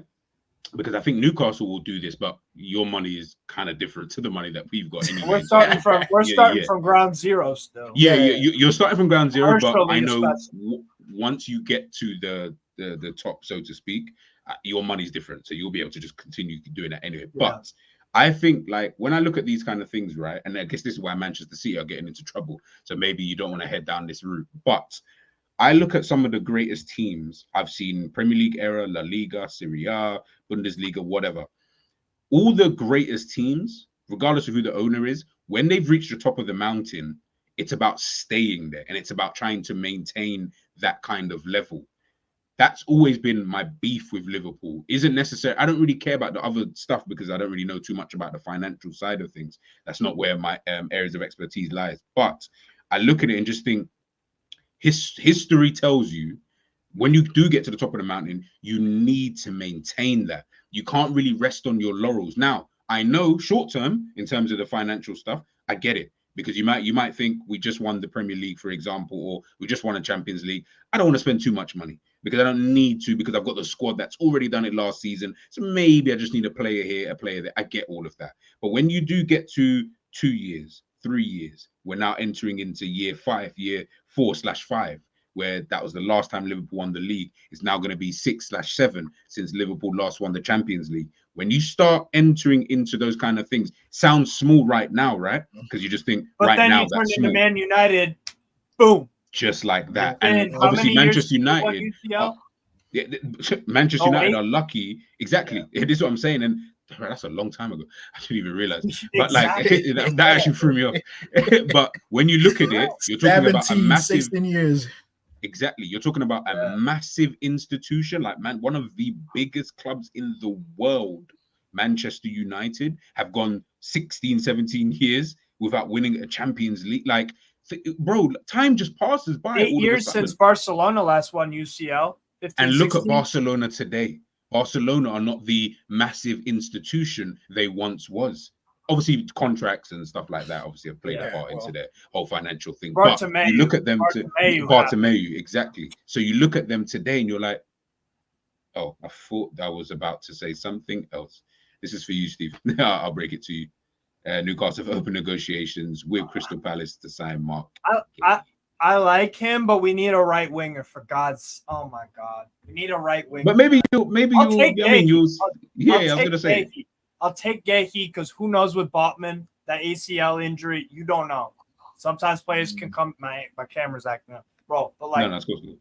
so with Botman, it's like I get it why we would sign a center back, but like the money should be going towards the right wing because Miguel Almiron is trash. Jacob Murphy is a more than adequate backup right winger. Yeah, bring me a Kubo, but I like Gahey. I like Gahey. W. Cher, Botman, and Lloyd Kelly, and then Jamal Lascelles fifth choice. That's cool. To tell the truth, what does Mitoma? What does Mitoma? What is he, a left winger or a right winger? Left winger. Left. Can he play both? I haven't seen him play right wing at all. Yeah, I would. To me personally, if he could play both, I would have bought Mitoma instead of. I love Mitoma. Instead of Kubo. A lot of those Brighton right wingers and left. Oh my god. Yeah, like I will probably invest in him and then maybe buy a young upcoming. You said Murphy is adequate for a backup. You know, for Newcastle, not for Liverpool. Yeah. No, I know. I'm talking about Newcastle. I know. I think that's what I would have done. I think for Mitoma, I think you could get him at this age for between. Oh, you're saying for Newcastle should look at Mitoma? Yes. Yeah, he's never Newcastle. Yes. Oh yeah, I take him. Oh yeah. But then again, we're more okay. So if we sold Anthony Gordon, which we'd have to get some good money for, I would want at least 90. That's just me. I think that's a fair price. That's because here's the thing. We're talking about English tax, man. we're talking about business a few minutes ago. And what's one thing about business? You got to capitalize, sell your assets when they're at their most valuable. Anthony Gordon's value is at a very, very high point because he was one of the best wingers in the league. You brought him for 50, right? You brought him for 50. And how long ago was that? How long ago was that? So it wasn't 2 seasons ago. It was 1.5. We bought him in January. Okay. Yeah. 1.5. He didn't play for much of that half season, but then this season and you got in a 5-year. What was the contract? 4 or 5. Let me double check. I think he's only got 2 years left. You know what's mad about that is that he's 2 years 75 left. million. He got 2 years left. So let's just say SofaScore says he's worth $67 million. All right. If you told me, I understand 90 is the highest. You could probably sell him. I would want Newcastle. I would want Newcastle. I think fair value to me is 70 mil. But I understand your starting asking price is at 90. Well, and that's the thing where my bias might be getting. But think about it. I had Newcastle. I didn't want us to sell Yankuba Minta, but we did. Yeah. Sold them for 40 million, and we still have Almiron and Murphy as the right wingers. Minta, for me, if I would give him the chance, I think he's a better right winger than both. Why don't you just sell him to the Saudis, Almiron? Is it because you haven't found anybody? Because they don't want him. It's because they don't want him. That's why, not even for a nice 15, 20 mil. Not even for 15. Bro, clearly they're not interested. Just like David De Gea hasn't signed for still nobody. Still nobody. I forgot. That is a crime. That is a crime. That is a crime. That is a crime. That is a crime. He was still a good goalkeeper. Yeah, you know. I thought he was still. I would have him at my club if his wages weren't crazy. And also for me, why I'm saying 90 is because clock is ticking. The transfer window ends in 29 days. Yeah. So for Newcastle, let's say we went with your evaluation of, let's say 70. Yeah, I'd be furious at that, but like whatever. 70 mil for Anthony Gordon. Now, if we wanted to go to Real Sociedad and take Take Kubo, let's say they valued him at 55 before the hypothetical of us selling Gordon. Let's say Sociedad were like, all right, cool. We'll give you Anthony. We'll give you Take Kubo for 55. They just know we got 70. So how about you pay us 65 plus add-ons? That's the problem. I think you should. When you gotta buy him before you sell a Gordon or before you sell Almiron, before you sell Gordon, you'll have to buy him before that. Because in a negotiating sense, that's when clubs can rinse you. Yeah, they'll be like, well, I think my player is as good as the guy you just sold to Liverpool or to whomever. And we know you need him because then our winger options are on the left, Harvey Barnes, good player. I like Harvey Barnes, but he serves his purpose as a backup. I forgot about Harvey Barnes. Yeah, and but you forgot about him because he was injured a lot of last year. He usually contributed. I like him. Like I like the signing. High energy guy. Good shot. Good on the ball. Very good. Very good. He shoots well. I just don't know if he has the injuries, the intensity, or maybe because of injury, the intensity to be a winger. Because the best thing about Luis Diaz is that he's always intense. Like a dribbler. Every time he's running, it looks like he's going somewhere. He wants to go somewhere.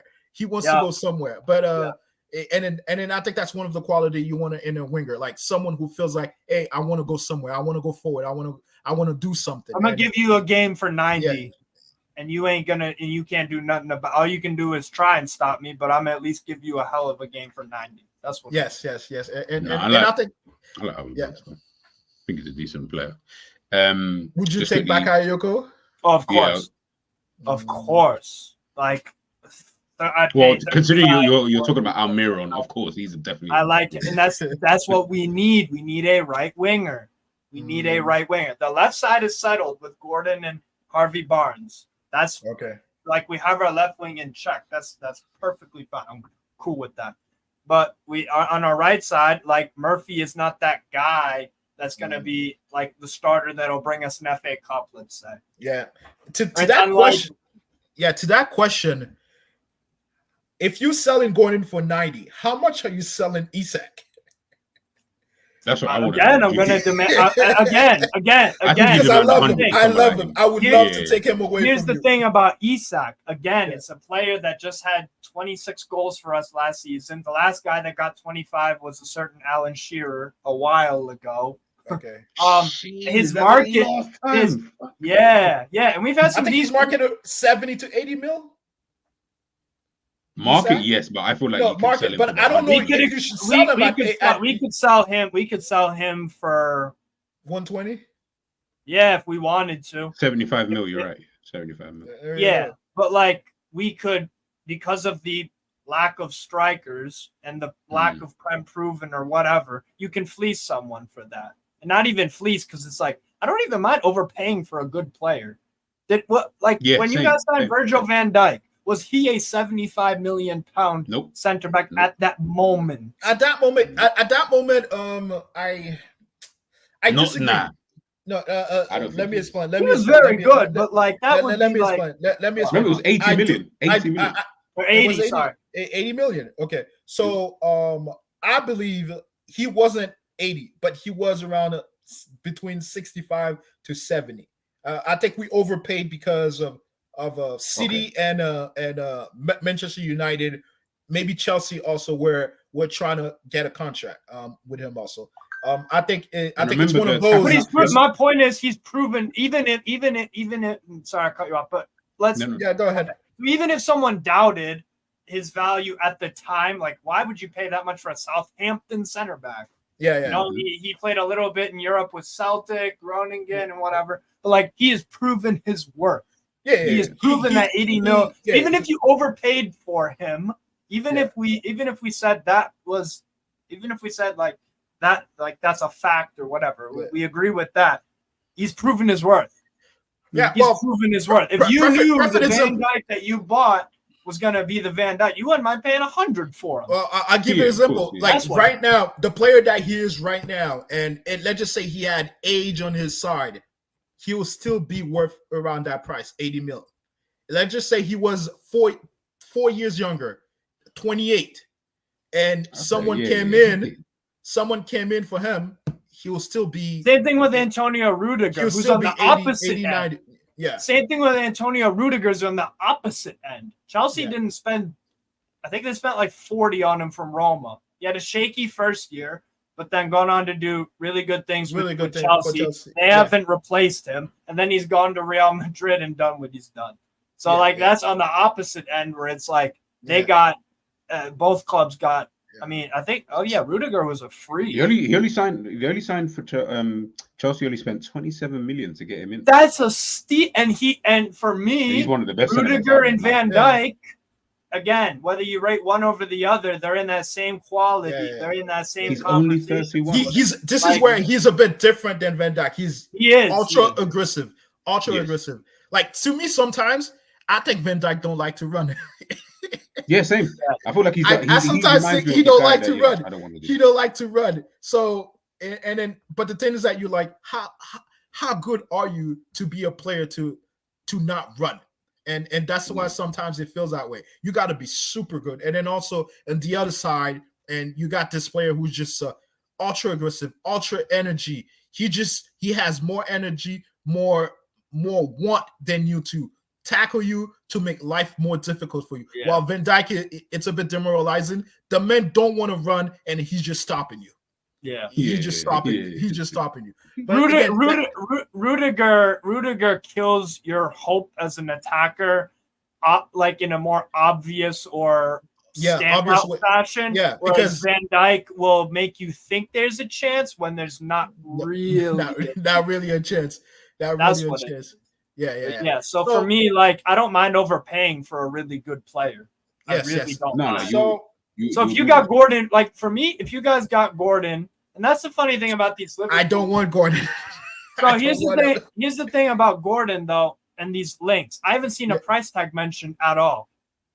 Have you? Yes, there was. There was. It was 75 million for Gordon, and then you was gonna take Gomez for 45. That's what I said. We're only spending 30 million on Gordon, technically speaking. Yeah, that was the deal. He will perform like a 30 million pound. I can guarantee it. Yeah. As much. Look, as I think what I like about Gordon, I like his playmaking. He's which we lack on the left wing with Diaz. Diaz is most of the time feels like he's always looking for himself to score instead of crossing sometimes. Yeah, Gordon he lacks a lack of variety of his attack. But with Gordon, there will be a little bit more variety, but I don't know if I'll be as prolific on the wing, and sometimes we love outcome result in much better, but sometimes you just need a winger who's going to dribble, who's going to make someone commit foul, especially stretch the pitch. He'll stretch the pitch, that's for sure. Yeah, pressing. Yes. He got 11 and 10 last year. Yes. By 11 goals, 10 assists. Yo, can you sell Isak for 85 though? 85? 85? You're asking him like he's the one who's selling. Yeah, I know. If I was in charge, it'd be more than 85. Because again, I'm trying to get money for my assets. Yeah. You know when you brought Isak 2 or 3 years ago, around the same time as Gordon, and when you brought him, I was vexed. I was very vexed that we didn't buy Isak as a Liverpool player. We bought him for $74.5 million. From where? Sociedad. Where he mostly played on the left as well. He did play mostly. Yeah. He can play wing. He can play wing also. Yeah, he can. I think he can play all three positions. I think he can also play all three positions. I was very vexed when you guys bought him. I'm like, that should have been a deal that we made, especially when we bought Nunes for 80 mil. So I was like, I was a bit vexed about that you guys. I was like, fuck Newcastle.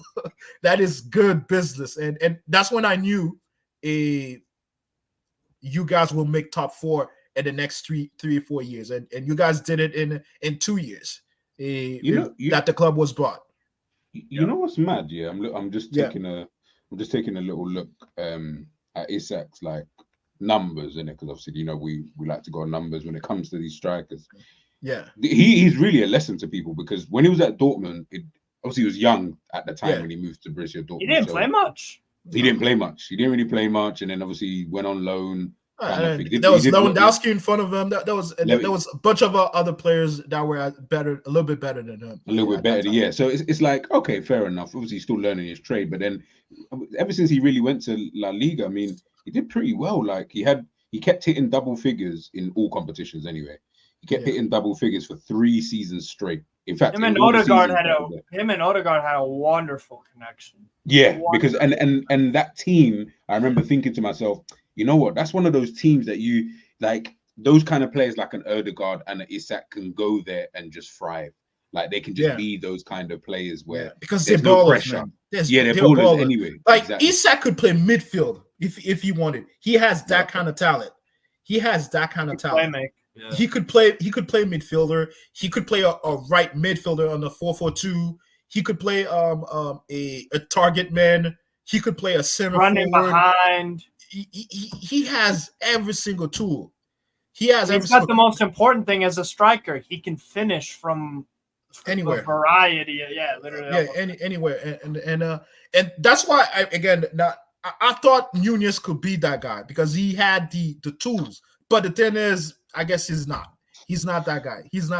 Nunez he's just part of that composure. Listen, you don't have that composure. I've said when it comes to Nunez, I'm just gonna leave it. I'm gonna leave. I know you want to leave it, but the thing is that they have similar profile, in a sense of that you think that they could do the same thing, a kind of the same thing. Not again, we're not talking about scoring, but we're talking about the talent. We're talking about what can we imagine that player do? And I thought when I saw him at Benfica, I thought he's a lesser version of Isak because I think Isak can play from midfield to striker, to anywhere in the field if with coaching and experience. And I was just very bummed out. And 90 million. Can I tip you with 90 mil? The way you're going up in 10 mil with these prices, you're gonna end up going to the price that he's asking for anyway. So. Look, my guy, if I was there, I'll give you 150 mil for him. If I was a director of football, I would have made a deal for Isak. I don't care. I would have. The only problem with Isak is the injuries are a little bit questionable, but when he plays, he scores. Yeah, but that's all strikers. All strikers get hurt. They all get hurt. If you have a backup striker, then it's calm. Yeah. He played 40 games last season, bro. So you know what I mean? Like that's a lot of games anyway. Like I wouldn't Haaland played. I'm sure Haaland played less than that last season. Haaland but played. Well, he plays in the EPL, but check how much he plays in the EPL and all games, all competition games. Haaland definitely played more than 40 games in all comps last year for City. I think he. But remember he was injured. You might be right. I'm not saying. I think he played. Think about it, G. They were in the Club World Cup as well. They made the FA Cup final. They did lose early in the Carabao, but they made it all the way to the UCL final. Made it to the FA Cup final. Made it to the Club World Cup final. You only played 5 games. 5 more games. You only played 5 more games than Isak. So that's not, you know what I mean? That's 5. And that's a guy who plays, as you said, really? World Cup champion. Yeah, 45 games last season. Well, he did spend a lot of time injured this year. Yeah, but but that's the point. Is that as you said, all strikers they're always going to get hurt anyway. But for you to have played 40 games anyway, this is what we talk about when we talk about injuries at times. So in all competition, there's a possibility of from last year. Only talking about the system from last year because the UCL has changed. Of course, look. Can I offer you Nunez and some money? I like Nunez. Look, I'm a Benfica fan. I'll take him back at Benfica. Actually, no, I wouldn't right now. We got Pavlidis. I'm all set actually. Thank you. But we got Greek number 9 that's going to score. Yeah, but to say yes, I think if you have a striker who can play 40 plus game, 45 games, it should be good enough. Then you have a backup striker. Season, and you have a backup striker. You got to realize the guy's played 52 Premier League games and scored 31 goals since he's been here. Oh, Isak? Isak? Yeah, Isak. Since he's been here in the Premier League. Now you see me. Now you see me, right? That's ridiculous. You didn't take of it that way. You didn't take of it that way. And how many in both goal and assists? So it's probably up to 40, closer to 40. Yeah, I think it's 4 assists. Okay, so In he that needs to sense. play more, but that's a No, but part he's of in the Haaland mold. He's in the yeah, Haaland mode of they a don't Holland really mode, and then also assist. what's Yeah, around him. Like and he got a exactly. problem with Almiron. At Gordon, when Gordon first arrived, he wasn't that good. He just the popped first 6 last months year. of Gordon, You he guys in the was chat are giving jokes. Man, I try to offer Nunes and some money like there's no, but no, on the level though. Like what? So you Yeah. wouldn't take Nunes and some money? Nah, I'd take Jota. Okay, I'm willing to do that. I need The to thing is, I'm definitely willing to do that, but I I'm don't want willing to to do keep that. I'm Nunes though. No, I'm willing no, to do I understand. Then- I understand you. then But this if is- we get in Isak, you can take Jota. You know what? You can take because we're just swapping two players who get injured anyway. So the reality is, you can take Jota if you want. I'm more than good at that. But I'm gonna end it. I'm gonna end it on that anyway because that you've made me think now. I'm gonna think of something. I'm gonna think of something. I'm so glad we rejected the Joe Gomez one. Seriously, like Yeah. I like Why? Joe Gomez, Why? but like I don't. I wouldn't have taken Joe Gomez. Yeah, No. I Look, forgot you're about that. gonna Is he love getting Joe fed? Gomez. You're gonna love Joe Gomez, man. no, if I you love. take him. I think he's so- a really good player. Yeah. No, what I'm trying to say to you is that you're gonna love him not because he's gonna try hard and be hard. Like you're gonna love him is because he's a professional and he won't complain and he will do his job. He will do his job to the best of his ability, and it won't be a complaint. You might just want more Oh, a I've seen better him play player. great games at Yeah. right back, at center back, at left, Yeah, in yeah. big games, not like Yeah, little you might ones. want Like, a better player, but the thing is, you won't complain because he's not doing his job. You'd be like, if you were just better, if you were just a better player, but you won't complain I think because the injuries are a little bit of aren't Joe Gomez, his injuries ain't the best, right? yeah. Yeah, Well, good. for the last Yeah, a year and a half, he's been good. He's been good. Yeah, no, he's been calm been in good. terms of He's the been last. calm But in it's the injury, obviously, if yeah. you're talking overall time, then you would definitely Would he look start at it for anyway Newcastle in this- over Gahey? That's the question. Because clearly Fabian No, Schär no. is. No, not as of today. Not over Gay. But he could start next to Gay. He could start next to Gay. Who's the I other was one? gonna say, Bowman. Bowman you is could- injured. Who else? Who else is right now? We signed Lloyd Kelly, the Bournemouth center back, on a free. I'm fine with that. Like he's decent. Lloyd Kelly is fine. I think he gets pushed around a little bit too much for me. He's not. But you know, with someone like Joe Gomez in your team, you could play him anywhere across the back four though, and I feel like he could potentially start. Obviously, Botman is the Don. Like he starts. We need to see what he looks like after the injury, but like if he's fit and he's like calm, how he did, then he's good. That's why I think with someone like Gomez, you could even then, as we saw last season, you could probably even put him in left back, or if you want to put him right back on that side. I feel like you've got more of a place for him where he's not going to be way down the pecking order. Whereas at Liverpool, third choice left back, third to fourth choice centre back, third choice right back. He knows he ain't going to play unless there's an injury. Whereas at Newcastle, would you play Lewis Hall at left back or Joe Gomez? Because Dan for the way I want to play football, but for the way that maybe it could work, Eddie Howe, it'd probably be Joe Gomez. He's more experienced, so he may just look at it like that. But again, remember, I feel he like makes you more defensively resolute. He makes you more defensively resolute. But Lewis Hall will give me something going forward. Yeah, will give me something going forward. And he's got that chemistry with Gordon as well. But I'll be honest, I'll be real. I keep saying it. I think Lewis Hall is a left winger, man. I think you're going to see him further. He's going to remind you of a Bale where he can play further forward. I don't think he's a left back like that. I don't. That's also the disagree. conversation with Livermento. I wouldn't disagree. Yeah. That's also the conversation with Livermento at right back. Yes. You can play him on the wing. I would love to have signed Livermento, bro. He is such a ball of a player. Yeah, I think Newcastle has done some good business. To that question. Yeah, we're gonna end it on this question here. Liverpool versus United. I think United have done some good business, but unfortunately, they're all injured anyway. You took the words right out of my mouth. They are all injured, and it's just a bad way to start the season. I think they have done good business. I'm happy. Of course.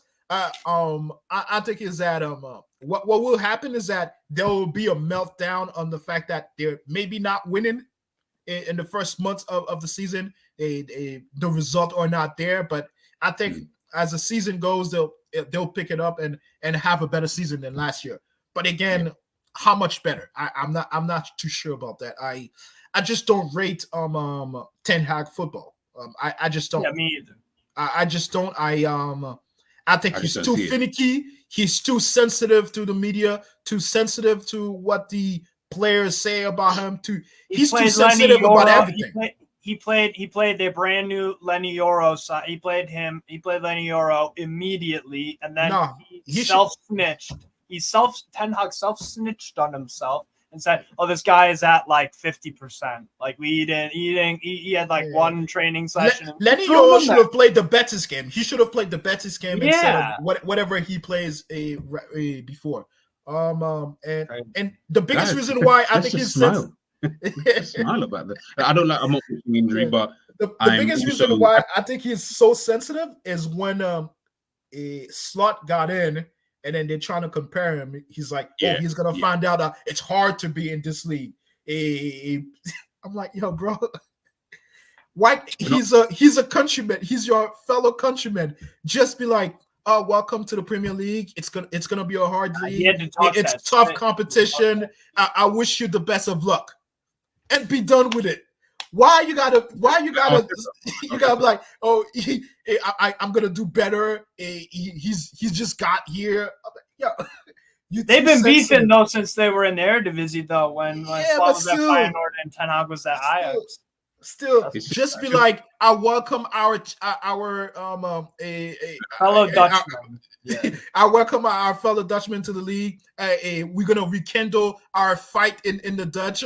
I hope United get on top and be done with it.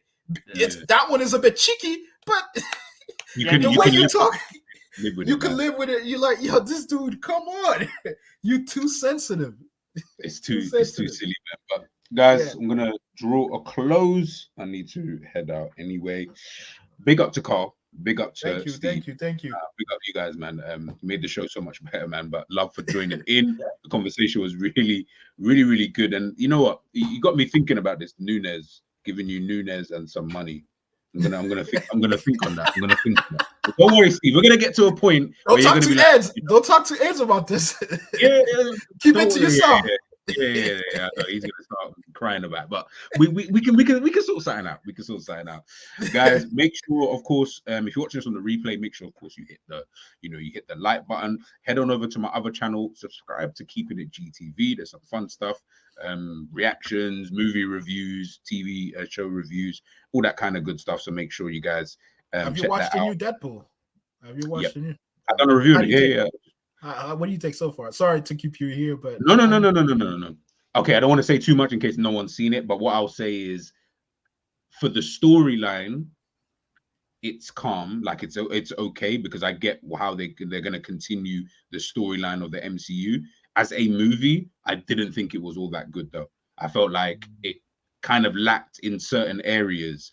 Again, I don't want to say too much because I'd have to explain it, but watch the review and I explain it a bit better. I did watch it. It was just I thought I think I have similar feeling to you. I think I was in the I think as one of the project that they've put out so far. It's one of the best they've done so far in terms of from what we have seen in the last 3-4 years. It's been a little bit better, but in terms of just a standalone movie, I just felt at times it was just they leaned too much over the top of that third person narrative comedy. A little bit too much. A little bit too much. It was at times it's funny. The jokes do land. But That's funny as the other Deadpool movies. Way too much. It's I don't mind that. I don't way mind too much. Funnier, it feels way too much. Way too much. As Carl said, it was more centered around the jokes than it was like, okay, I get it. We get you are like Ryan Reynolds. We know you're very sarcastic. We know what you're like. Okay, Hugh Jackman. We know as Wolverine, you're this dark kind of character. Yeah, too serious. But you're so I'm like, okay, I get how you then put them together, but then like I need the story to make sense. Not even make sense. I need there to be more substance in this story because some of it I just felt was a little bit like unneeded. Certain characters I didn't. But again, you guys. Anytime they got into a serious conversation, or not a serious conversation, a plot serving conversation, they went back to the joke. It's almost like yo, we get too. It's like we're getting too serious now. Let's get back to the joke. Let's get back to the joke. Too jokey, a little bit serious. Oh, let's get back to the joke. I'm like, yo, they didn't find the right blend. They found the right blend. Yeah, but it was, again, I think it's a solid, out of 5, it's a solid 3.4, 3.3 out of 5. It's again, it's a good pop. It's a good popcorn movie. You'll have fun. You'll have fun. The fighting was. That's all I ask out of a Deadpool movie. Well, I have some fun and be entertained and have a laugh. Like that. Yeah. So it's a woke fan. I'm going to show Ends. I need you guys, when Ends does a next, big up Ends. When Ends does a next stream, I need to call him a tree hugger. I need you to call him a happy clap. I need all of this energy, guys, when the next time I'm on the stream with Ends. Come on, let's be respectful. Let's be respectful. A tree hugger. Ends is my guy. No, Ends is a tree hugger. Come on. I don't think Ends is smoking grass that much. Hey, listen, you start talking about Nunes, he might. No, I'm joking. And listen, one thing I'll say about Ends is that he's got all the sense in the world in it, so he knows he knows football. He knows football. I appreciate it. That's why I started watching. He is very sensible, and sometimes I do not like watching a certain a YouTuber talk about football, because it's very it's almost life. It's not even life. It's always death around the club. Like you're just saying, it's not even life and death. It's always death. If we don't do this, we dead. If we don't do this, the club is dead. We're not gonna do shit. We're not serious. So it's very. It's very, I don't want to say toxic, because that's not the word. It's like very, with Deadpool, you were saying, the blend of comedy and seriousness. Yeah. So there's no sensibility to it, and to their analysis. So sometimes I just turn it off and don't listen anymore in certain things. And this is why I tell people, make sure you keep your notification bells on, because when we're dropping content, like, comment, share, subscribe. Like over here at GTV, over there at Endsman TV, and also as well, Ends has got the other his other channel as well. He drops quite a lot of reaction videos, so make sure you guys head on over there and watch that. Head on over to Strasbourg Steve as well. His link is also in my channel list, whatever it's called, feature channels and all of that stuff. So you'll find it there. Carl, again, like I said, man, much love and respect. For joining me this afternoon. Anytime. Bajan Pops in the building as well. Make sure you guys head on over to Bajan Reds TV as well, because those guys always doing amazing things. So yeah, man, like, guys, we're gonna be back potentially tomorrow. I'll cook up something, and then we can kind of take it. Send me a link, and if I can do it, I'll come through. No, Pops as well. If you are about tomorrow, literally, if you're in the chat and you're chilling, my bro, I'll send you the link. Yeah, I mean, everyone already knows, man. If you're about, I'll send you that link. But guys, I'll catch you on the other side. All right, have a great day. Have a great day, guys. Peace.